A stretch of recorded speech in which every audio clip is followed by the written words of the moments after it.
I'm standing on my back porch in an urban environment.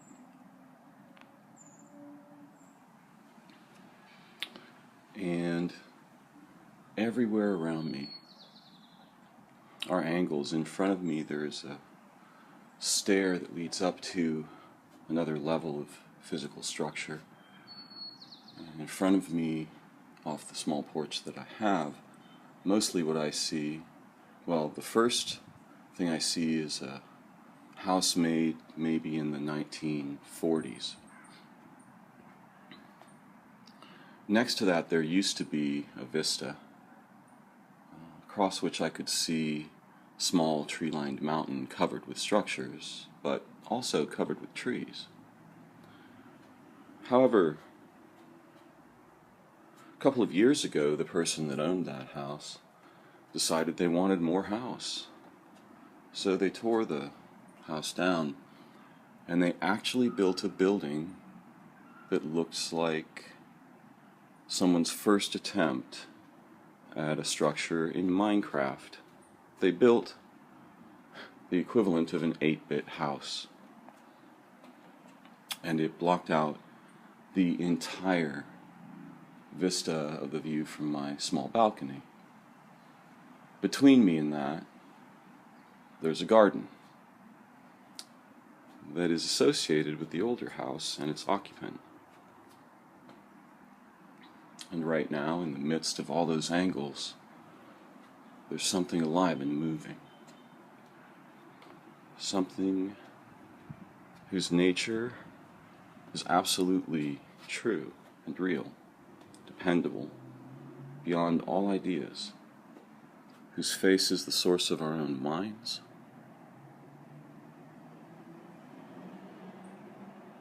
and whose essential, vital relationships are the source from which we draw our models and technologies, sciences, and ideas,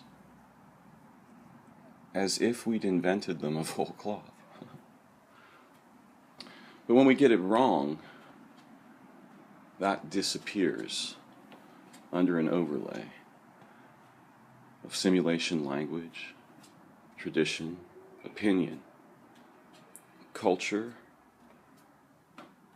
the misunderstanding and misuse of science, the opposite of the spirit of religion masquerading as religion,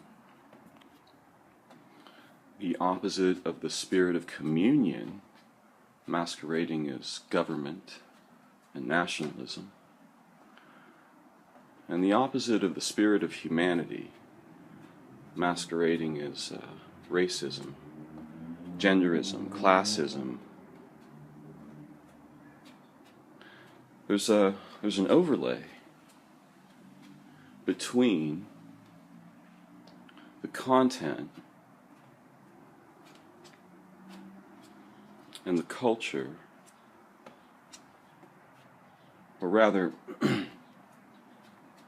let us say that there's an overlay between the content and the context, yes. And that overlay is what we call culture. And most of it either deprives us of the content and the context, or counterfeits them and sells us back broken models and toys and entertainments and threats from them. And somehow, helpless in between, we get neither the context nor the content. We don't get the communion. We don't get anything like intelligence. What we get is a sort of the remnant of a tragic accident. And then our lives and cultures almost embody all the different kinds of remnants you can get from shattering those things, array them against each other and the living world and our own minds, and set the whole thing aplay as if Shakespeare's mother wrote it. So I want to explore some really interesting features of this problem. And the simple idea is that most of what our cultures and relationships with language and knowledge do is very deceptive. It's like Lucy pulling the ball away from Charlie Brown every time she goads him to experience the self-developing fulfillment of an excellent kick. And at the last moment pulls it away and gives him some sophisticated explanation of why she's really teaching him the nature of the world that humans live in, where every pivot can be manipulated for any purpose, and there's no real anchor of verity, nobility, humanity, intelligence, or trust.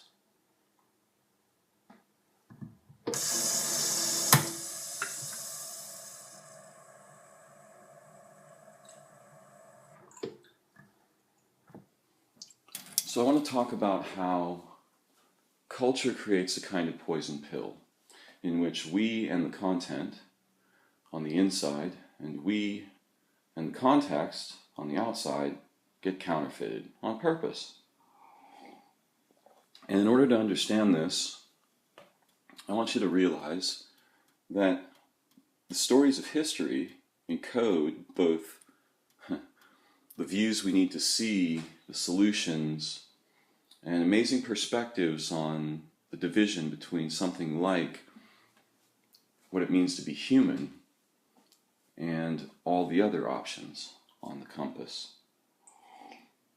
And by the way, that compass isn't even a disc, it's a sphere. So anybody who tells you that one direction on that sphere is the right way, the good way, the true way of being human has flattened the sphere to a disc, to a line, to a point, to a pointer, right? And they're saying of all of the domains, of all the degrees of liberty in this sphere, only the tip of this point is good or true or human, and all those other things are something else. Now, it's interesting because in some domains, that's relatively true. You can build a compass that's so bad, so ugly, so terrifying on the inside of that sphere that only one or two areas of it are much like being human. And that's kind of what culture ends up doing. So culture reorients this inner spherical compass toy toward fictions for the sake of those fictions. And that process destroys the real compass we might have and become together. Again, a spherical compass that learns to see direction rather than declares it like a machine. We might reestablish this spherical compass that includes the content and our relationship with it, the context and our relationship with it, and gives precedence to those relationships and the possibility of our intelligence and communion, rather than the possibilities of simulation, war, fragmentation, ecological disaster, fake cultures, medicine that does more harm than good, mountains of money made of the blood of current and future generations and living places, and so on. So how did all this get started? Well, it probably started a long time before any figure I can frame to you, but we can orient ourselves around the time, just to pick something everyone's familiar with probably, of the European ships arriving in South America for the first time. And I've heard stories that, probably urban myths, I don't really believe them at all, that the natives of the South American continents, upon seeing the galleons of the Europeans, didn't know what they were, right? Or maybe even couldn't see them because they were so outside their their ideological experience, that they just didn't understand what that was. And there's something kind of true about this. If you know, there's a story by an anthropologist that a villager or an indigenous person who had lived in a very small valley was taken up for the first time near the top of a mountain. And when he looked down from that mountain and saw large animals, and he asked the anthropologist essentially, what are those insects? Huh? Having never seen from that perspective, like a child, he had never organized the mind that can identify and distinguish things from that perspective. So there's something like this that's true about all of us. And surely gigantic ships the size of maybe mountains from some perspectives on the ocean were nothing like anything they'd ever seen. And the funny thing is, those weren't boats. See, we might imagine that they too had boats. Of course, they did. But those were not boats. In fact, what they were was very, very strange. They were like a military installation built on a floating war city. So those things were very, very strange objects. There had never been any kind of boat like that. And I think we can see from a reasonable perspective that what those were the floating likeness of the overlay. Literally, the culture that had become the overlays and restructured itself in the likeness of ideas in language, coins in banks, guns in hands, men at arms, a kind of a generalized predator, right? War predator. So what was coming was some kind of a terrifying monster, really. Very different from the cultures that the Europeans must have encountered. And isn't it interesting, we are told that in many cases, and this seems to happen over and over again in history, a really ironic thing happens.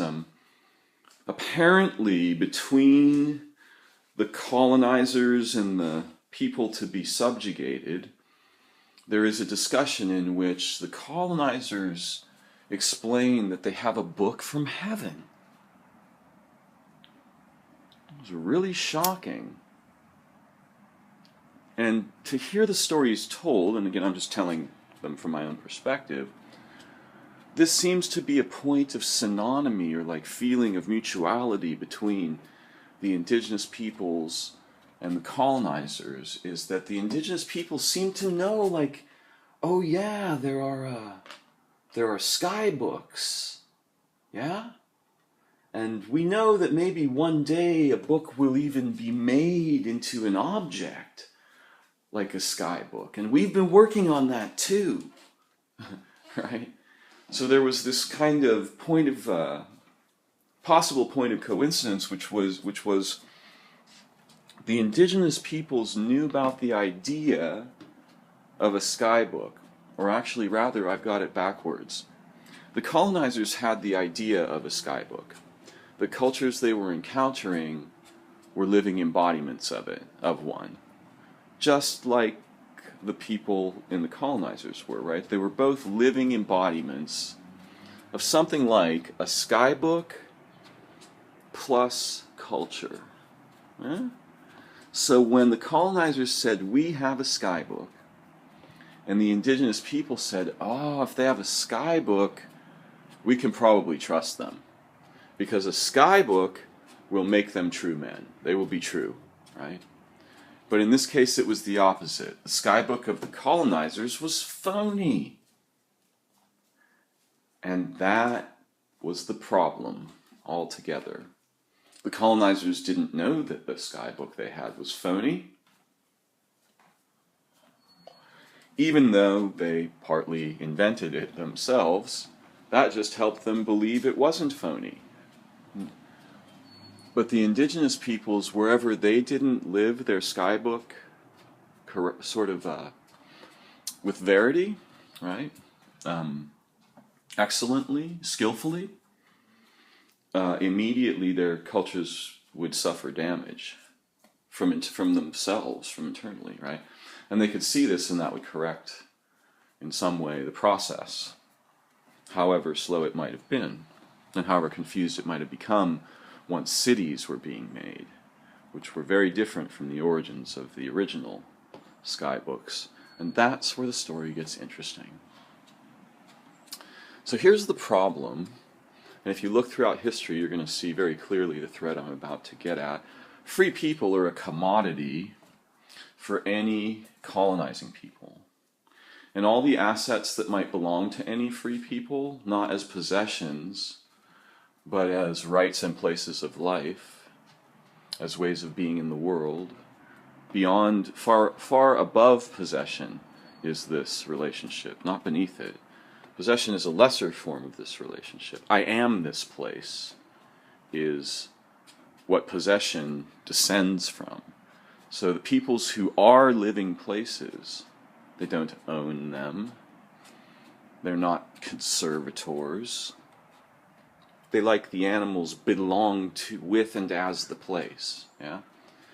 These peoples and those places are commodities for any organized culture, or even just a city. And this goes way, way back. Okay, so like what you've got are one kind of people that move about in cycles on the living land, like the seasons themselves, flowing, and they don't set up and destroy or wipe out areas of nature because they're going to return to them, and so are their children, right? So they don't set up cities, they move. And they move with the spirit and the living calendar of nature and that little garden that's between me and 7 boxes right now.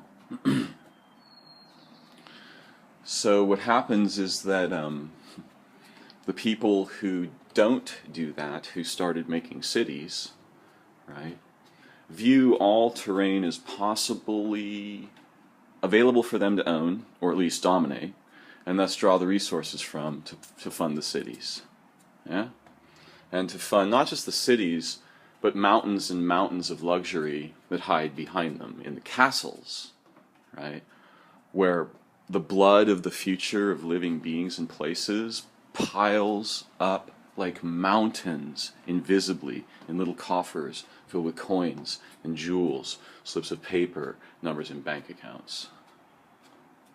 Right? That's what it's really about. So what you've got is, let's just make a little playground.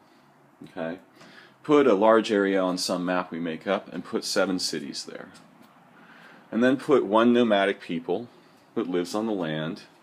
The 7 cities are well apart from each other, but they have war anyway because they want to possess the terrain between them. But along with that terrain, put a living people, right? A mobile nomadic people that live with and for and of nature and the land. Yeah? Here's what's going to happen. Each of those cities is going to try to capture those people. And not only will they capture them, they'll then use those people as slaves to extract the resources from that land between all the cities that those people were the kind of guardians of, right? Now, every once in a while, one of the cities realizes the incredible value of these people, that they are actually the birthplace and home of the soul of humanity, right? But there's a deadly capsule forming around them, isn't there? A kind of a shell-like structure, yeah? Forming in every domain of their existence, in their minds, in their hearts, their activities, their thoughts, their concerns, their priorities, their values. their lives, their bodies, their children, their mothers, their fathers. A shell-like construct. It's funny, we have films like The Matrix and things, and we have these ridiculous fantasies that wild technological advancement presents as progress, when in fact we haven't understood the most fundamental dangers of the possibilities of our intelligence, and what happens when the opposite of that becomes dominant, celebrated, rewarded, popular, and expected. So here's what happened with those people that were between all those cities. They were always trying to not be captured and to determine if any of the people in the cities could be allies, but they could never, ever trust them.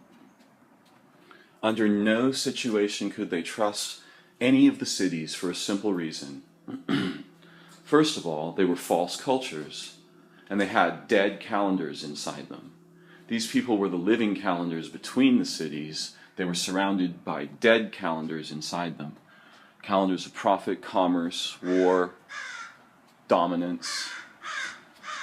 You see? So one of these people is the living calendar. Each of the other peoples are inventing dead ones. Inventing dead skybook stories about time, right? So the roaming people had a skybook, and the cities knew that the roaming people had really unusual, amazing powers that almost seemed supernatural. This was because they were still human. And the people in the cities were terrified of this aspect of the roaming peoples. You can hear this all throughout history. We don't have to call it magic. It's something far deeper than that. It's something like nature, or even more terrifying, origin. So all of the walled cities tried to capture and enslave the wandering people between them in the open living world, and capture that terrain and use it to make, pyramids and things, right? And the wandering people had a skybook. And in the beginning, they never wrote it down. But eventually, they too learned the art of writing, not the ways we have, in a very, very different way than what we have. What they understood as writing was an entirely different art than what we think of as writing, and its product is nothing like what we imagine as writing, even though it bears a superficial similarity. So what they did was they encoded certain crucial parts of their skybook in writing. But they did this in such a way that it was both incomplete and deceptive. Now we can see that it's obviously incomplete, for example, with the Hebrews and the Aramaic authors, because you have to supply the vowels from your mind, right? A living mind must complete any written word. It's never explicitly there. So you won't be able to know exactly what any word is unless you speak Hebrew or maybe Arabic or a similar language, right, and can understand that part of each word is missing and must be supplied by a living mind. If you miss that point by itself, the rest of the book will turn to poison. Every word is like this. Don't you think the book is like that? And that's the poison shell. They made a weapon that was also a kind of medicine for their children. For their children, playing with this book would enhance the verity of their remembrance of their humanity and relationships with nature, the divine, the sky, the earth, the origins, the animals, and the ancestors. But anyone else would read the words and get the poisoned shell. And that, should they believe it, and even if they didn't, would influence them so dramatically that it would destroy their culture. They attacked the walled cities with a poison pill in the form of their own skybook. That book contains a shell that is lethal to cultures that take it up, because it destroys and reframes their relationship with the content and the context of human and intellectual and spiritual existence. But inside that poison shell, recognizable to anyone capable of, shall we say, passing its gates, is astonishing content of very unusual nature. So we can see that the Bible and even the New Testament has this same kind of feature. There's kind of it's as if there's a poison coating. And if you get the coating, you'll replicate the coating. And that coating, replicated by humans as minds and lives and cultures and beliefs and rituals, will destroy the cultures that do that.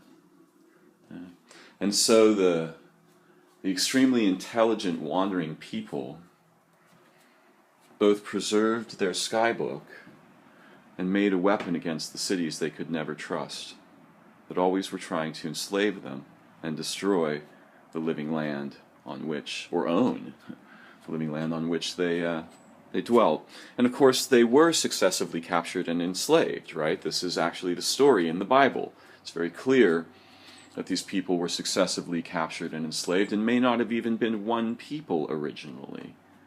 We hear, even in the Bible, which isn't the only story like this, by the way, that there are 12 tribes. And notice that the indigenous peoples on the North American continents refused. They never made written skybooks ever. Their skybooks were enacted in living writing with song and colored dusts that were blown away at the end and things like this, yes? Their skybooks were only enacted and then dissolved. They lived in their hearts, they lived in their ways of life, they lived in their relationships, not on pages, yeah? So they were not prepared like we might imagine whoever the original peoples that became the Jews were. They were not prepared when colonists came. But the people that were to become called the Jews, the Hebrews, so I guess some people have the Kabiru, I've heard this thing, yeah? So whoever these people were originally, long before, they were already in this problem for a long, long time, right? They were the remnants of before the problem, yeah? And in some sense, this kind of makes them God's true people. All the city dwellers, none of them you can trust them. Their rulers and morals and imperatives and lifestyles and purposes just change randomly according to fictions and who owns what, right? So you can never trust those people. They can't even trust themselves. They can't trust each other. So if there were like one people who were actually, worthy of the idea of being God's people, it would be people who lived by some veritable standard that was at least coherent and relatively consistent. Huh? Whereas the people in the cities were almost like the opposite of dreams, living as people with weapons in boxes. They didn't have minds. They had the opposite of religion. They didn't have intelligence. They had agendas of making and dominating things. Things like pyramids, right? Things like whatever the city we call Babel was, or perhaps Ur. These cities enslaved all of the people and dominated the land and changed the meaning of everything to a structured fiction.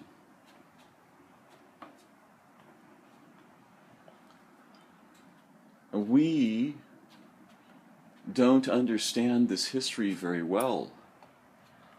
We don't understand it well enough to know that this is what happened to us as children here. We were born true and completely, just as those people, just as the animals, just as a tree, absolutely true of nature. And we were born with the urge to walk in the continuum of that beauty, of authentic relationships with time and light, with living beings, with intelligence, with each other, with the promises and potentials of the history of life on Earth and our human birthrights.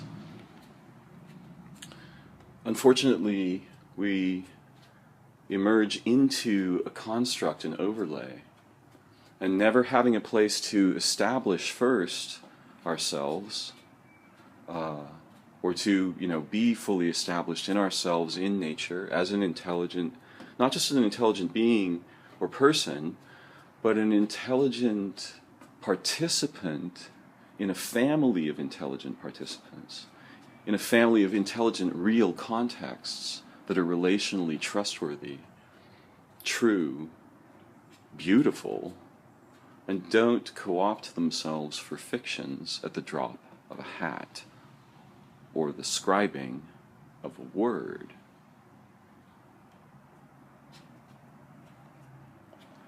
And let me show you how good the Jews were at making poison pills, right?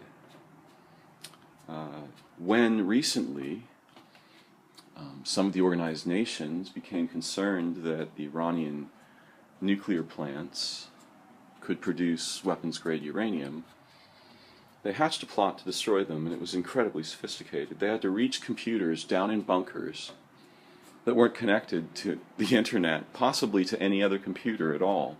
They had to reach computers that were connected directly to a Siemens centrifuge. And they developed a virus that looked like it came from the future. It was one of the most astonishing things that have emerged in this domain in the past 50 years, called Stuxnet. And Stuxnet found its way specifically to those centrifuges, and what it did was very amazing. It made the centrifuges report that they were operating functionally when tested. It destroyed the centrifuges and made them work slowly and made them work improperly, so they couldn't produce the product they were designed to produce. They made a virus that penetrated a walled city and destroyed the intelligence that was overseeing the centrifuge, right? That produced the energy that made the weapon inside the city, just like they did long ago. Stuxnet and the virus, its origins and purposes, echo the intelligence of the original peoples. They carry within them the ability to penetrate the construct and use its own structure to destroy it. And what I'd like you to understand is that most of the religious texts, but especially the thing we call the Bible, is of precisely this nature.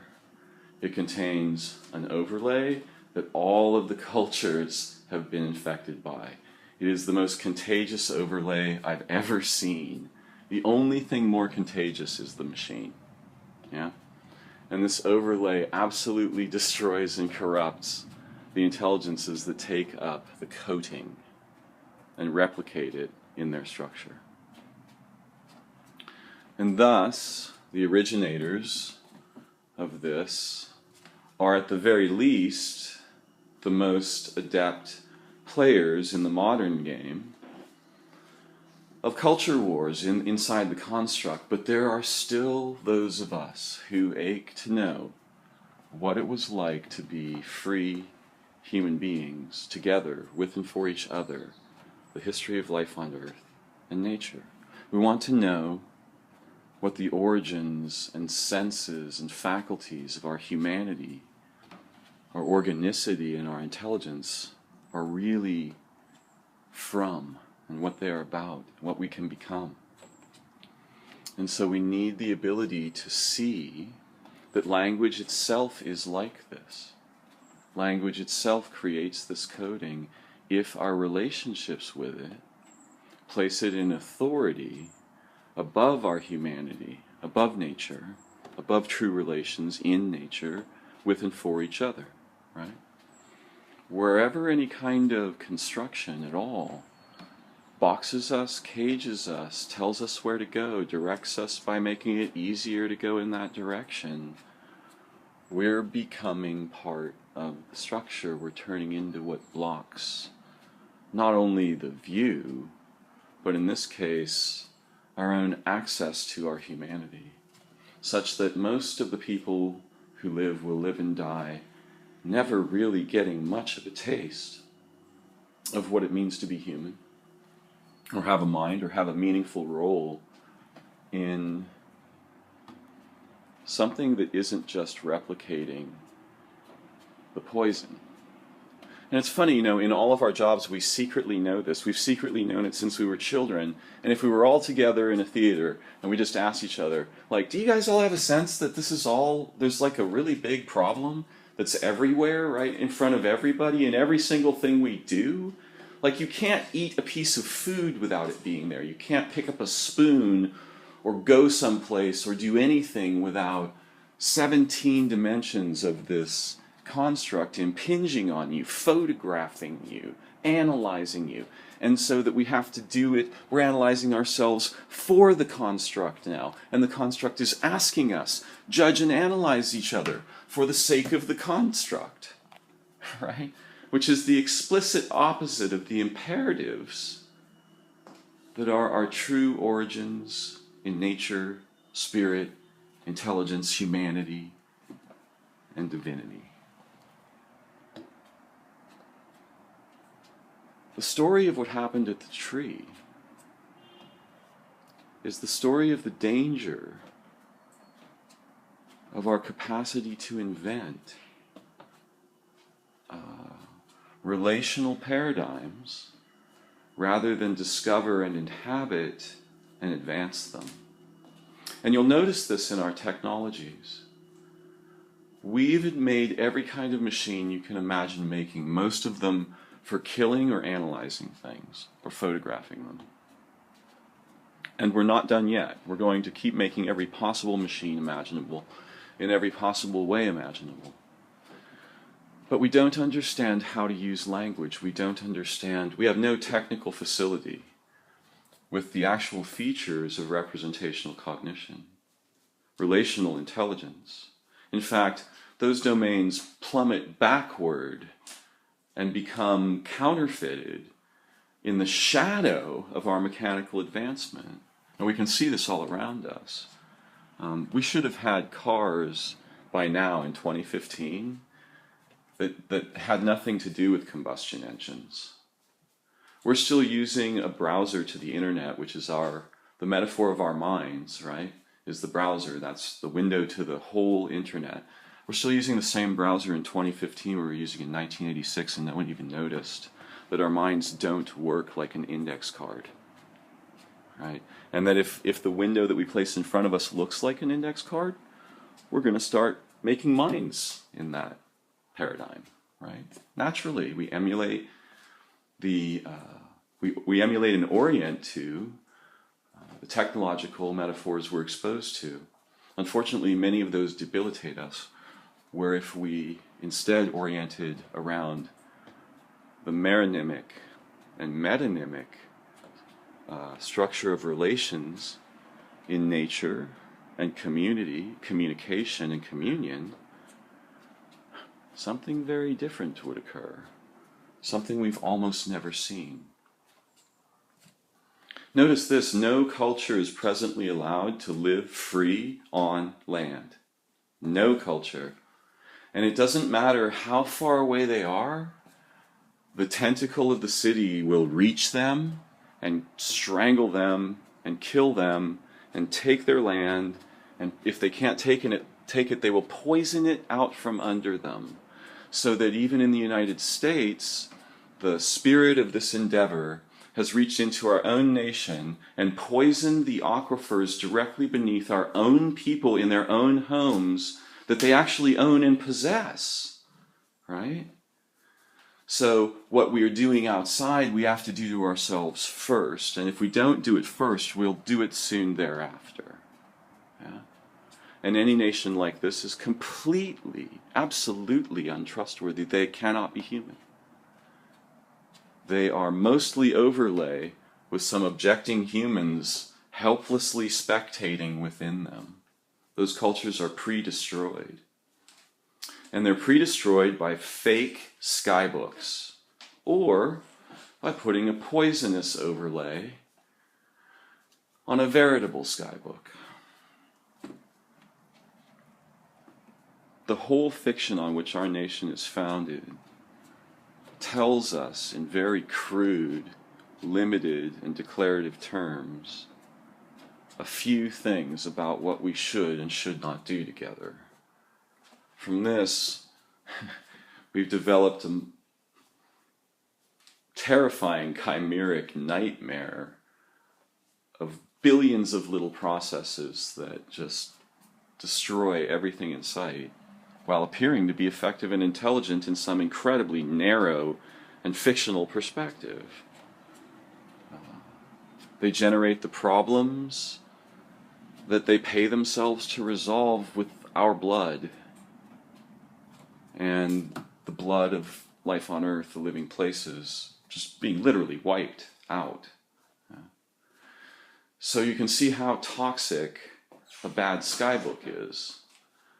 And even science hasn't given us a good one, and in fact provides us with the materials, unfortunately, for the cities and the city people to prosecute their relatively insane agendas in ever more sophisticated and deadly and exciting to them ways.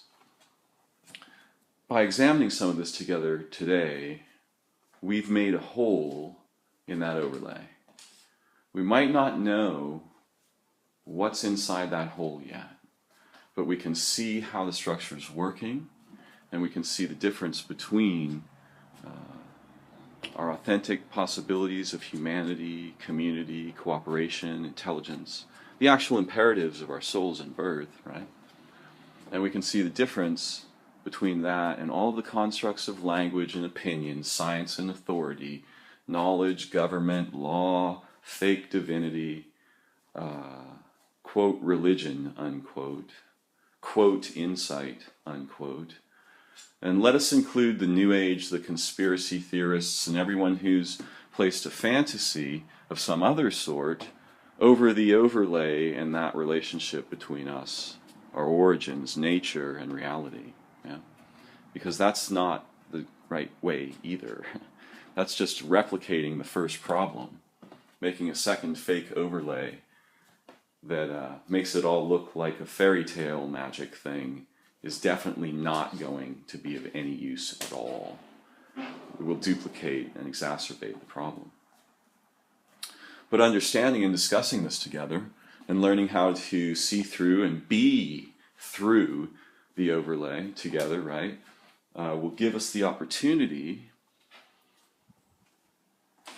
to discover what it might mean to be free, intelligent, alive, exploring, human, and connected in ways that go far beyond anything the constructs that we serve and live in would survive, let alone allow.